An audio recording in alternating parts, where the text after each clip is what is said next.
তথ্য প্রযুক্তি শিল্পেও শিল্প বান্ধব পরিবেশ এখানে তৈরি হয়েছে, রচিত হয়েছে।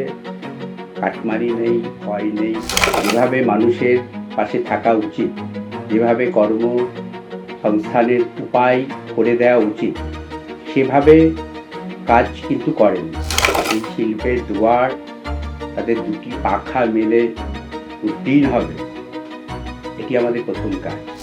অর্গানিক স্টেট যাতে পশ্চিমবঙ্গ হয়ে উঠতে পারে, প্রচার মাধ্যম, সোশ্যাল মিডিয়া, তাদেরকেও অনুরোধ করব। এখন থেকে অনেকে হয়তো চেষ্টা করে যাচ্ছেন একটা বিপক্ষ শক্তি এই সরকারকে বিপদে ফেলবার হয়তো নানান ধরনের চেষ্টা করে যাচ্ছে, তারা সফল হবেন না। আমরা চাই যে সংবাদ মাধ্যম পুরোপুরি এই সরকারের পাশে থাকুক। এইটুকু বলতে পারি যে ডিম ব্যবসায়ীরা তার ডিম ভাঙার কারণে আর দুঃখিত হচ্ছে।